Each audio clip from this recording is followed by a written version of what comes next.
Cyber attack on VIPs. सन 2016 की गर्मियों में एक दोपहर इंडिया के सबसे बड़े सुपरस्टार अमिताभ बच्चन के फोन की घंटी बजी।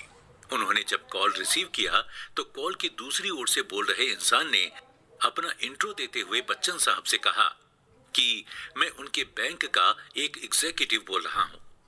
फिर उसने बच्चन साहब से कहा कि उनके बैंक अकाउंट में कुछ जानकारियां अपडेट करने की जरूरत है, नहीं तो अकाउंट बंद हो जाएगा।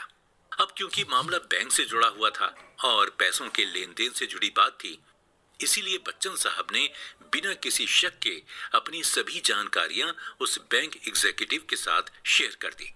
फिर जब नॉर्मल जानकारियां जैसे कि आधार कार्ड, पैन कार्ड, इन सब की डिटेल्स शेयर कर दी गईं, तब बैंक एग्जीक्यूटिव ने उनसे उनका एटीएम कार्ड का 16 डिजिट का नंबर पूछ लिया। ये इंफॉर्मेशन शेयर करने में भी अमिताभ बच्चन ने जरा सी भी देर नहीं की और तुरंत अपना एटीएम कार्ड का नंबर उस बैंक के एग्जीक्यूटिव को बता दिया। और अब बारी थी डिटेल शेयर करने के आखिरी स्टेप की।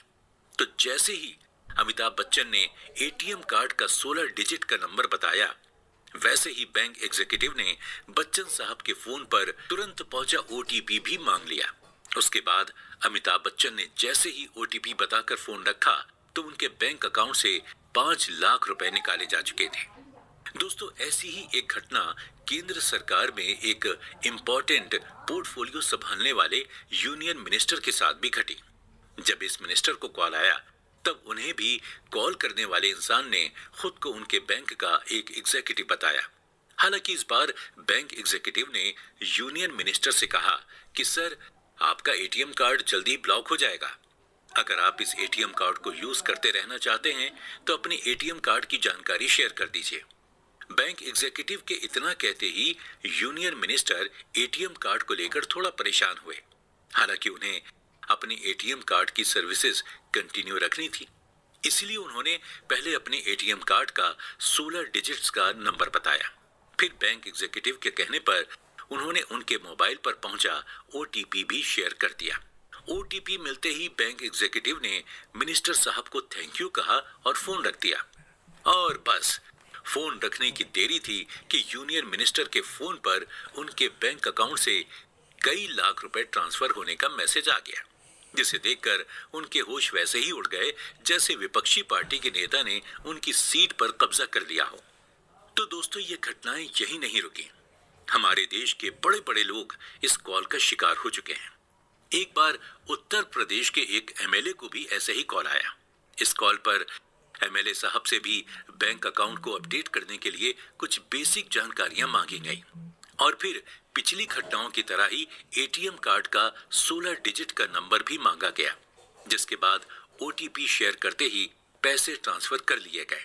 इन घटनाओं से हमें पता चलता है कि हर प्रोफेशन के लोग इस साइबर क्राइम के शिकार हो चुके हैं। जैसे कि ऐसा ही एक किस्सा है ओएनजीसी की एक रिटायर्ड एम्प्लॉय का। दरअसल ओएनजीसी से रिटायर हुई महिला को एक दिन ऐसा ही कॉल आया। कॉल की दूसरी ओर से बोल रहे इंसान ने खुद को बैंक मैनेजर बताते हुए पिछली घटनाओं की तरह ही बैंक अकाउंट की इंफॉर्मेशन अपडेट करने की बात कही और फिर एटीएम कार्ड नंबर और ओटीपी शेयर करते ही महिला का पूरा रिटायरमेंट फंड निकाल लिया गया। हालांकि इस केस में ये अमाउंट किश्तों में ट्रांसफर किया गया और इसी तरह उनके बैंक अकाउंट से लगभग 62 लाख रुपए गायब कर दिए गए। दोस्तों, ये कहना गलत नहीं होगा कि इस स्कैम या फ्रॉड कॉल से पावरफुल लोग भी बच नहीं पाए। यहाँ तक जिन ऑफिसर से लोग या जिन पर लोगों की प्रोटेक्शन की रिस्पॉन्सिबिलिटी होती है, वो भी इस स्कैम से अछूते नहीं रहे। यहाँ तक कि पुलिस ऑफिसर्स भी खुद को इस स्कैम का शिकार होने से बचा नहीं पाए।